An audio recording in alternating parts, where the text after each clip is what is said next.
जय हिंद।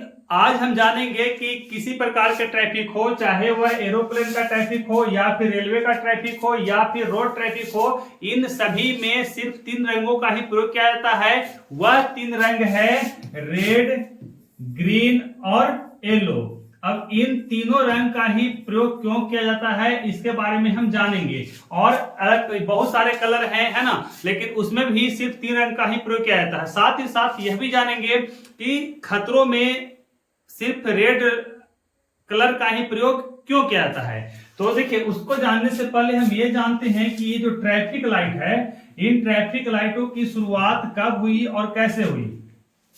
तो हम बात करते हैं सन 1868, 10 दिसंबर 1868 की बात करें तो सबसे पहले ट्रैफिक लाइट का प्रयोग किया गया था 10 दिसंबर 1868 को लंदन में, है ना। कहा किया गया था? तो लंदन में किया गया था, ब्रिटिश हाउस ऑफ पार्लियामेंट के सामने किया गया था। और इसमें जो है सबसे पहले रेड और ग्रीन कलर का प्रयोग किया गया था। रेड और ग्रीन, सिर्फ 2 ही कलर का प्रयोग किया गया था। और इसका जो खोजकर्ता था वह रेलवे इंजीनियर जे.के. नाइट, है ना। जे.के. नाइट ने इसका प्रयोग किया था सबसे पहले ट्रैफिक लाइट का। अब जब जमाना आगे बढ़ा, जब आविष्कार होते गए तो रेड ये जो है इसमें गैस का प्रयोग किया था ना। नाइट में इस कलर को देखने के लिए क्या करते थे? गैस का प्रयोग करते थे। लेकिन फिर 1890 में अमेरिका में एक ऐसे लाइट का खोज किया गया जो बिजली से चलता था ना, यानी कि बिजली ट्रैफिक लाइट का प्रयोग किया गया था यूएसए में, संयुक्त राज्य अमेरिका में 1890 में। तो ये तो था नाइट ट्रैफिक का जो प्रयोग होता था, ट्रैफिक लाइट का जो प्रयोग होता था उसके बारे में।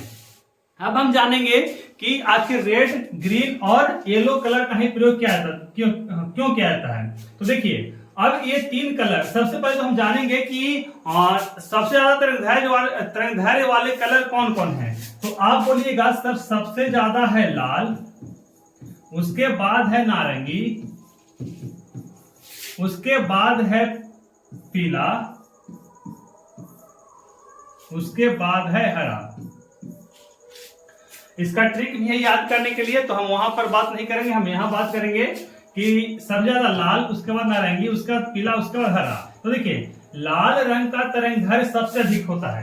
कहने का मतलब है कि लाल रंग हमको दूर से ही दिख जाता है। सबसे अधिक दूर से जो दिखने वाला रंग है वह लाल रंग है। इसीलिए संकेत के रूप में जो खतरा का संकेत होता है, जहां डेंजर होता है, वहां पर लाल रंग का प्रयोग किया जाता है।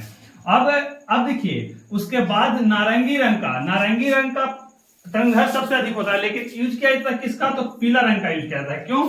क्योंकि अब नारंगी जो कलर है वह लाल से मिलता जुलता है। तो ज्यादा दूर देखने के बाद, ज्यादा दूर से यदि देखेंगे तो आदमी को कंफ्यूजन होगा कि लाल है या नारंगी है, इसलिए नारंगी को क्या कर दिया गया? हटा दिया गया और इसके जगह पीला रंग का प्रयोग किया गया। अब पीला रंग का प्रयोग किया गया ट्रैफिक लाइट में। इसलिए पीला रंग का प्रयोग करते हैं क्योंकि ट्रैफिक थोड़ी बहुत जाम हो तो आप स्लो मोशन में, धीरे चाल में आप जा सकते हैं। चाहे कोई भी वाहन चला रहे हो तो धीमी स्पीड से आप जा सकते हैं, इसके लिए पीला कलर का प्रयोग किया गया। अब हरा कलर का प्रयोग इसलिए किया गया क्योंकि हरा कलर जो होता है इसका भी तरंगदैर्घ्य अधिक होता है। तो इसीलिए हरा कलर का प्रयोग करते हैं ताकि आप फुल स्पीड में, आप अपनी क्षमता के हिसाब से अपनी फुल स्पीड में गाड़ी चला सकते हैं। अब बात आती है कि सर, पीला की जगह पर हरा का प्रयोग क्यों नहीं किया गया। तो देखिए, पीला की जगह पर हरा का प्रयोग इसलिए नहीं किया गया क्योंकि पीला का तरंगदैर्घ्य हरा से ज्यादा होता है। अब देखिए, जहां थोड़ी बहुत भी अगर प्रॉब्लम है तो गाड़ी आप स्लो चला सकते हैं, तो आप उसको कंट्रोल में रख सकते हैं, यानी कि पीला को आप कंट्रोल में रख सकते हैं। तो इसके लिए क्या किया गया कि आपको पीला रंग का प्रयोग किया गया। लेकिन हरा जब होता है, यानी कि आप फुल स्पीड में गाड़ी चला रहे हैं, वहां पर कोई कंट्रोल नहीं होता है, मतलब कि आपको अधिक दूरी से भी ना दिखे तो मतलब कि रास्ता पूरा साफ है। इसलिए हरा रंग का प्रयोग जो है वह किया गया, इसलिए ताकि आप गाड़ी को फुल स्पीड में अपनी क्षमता के हिसाब से चला सकते हैं।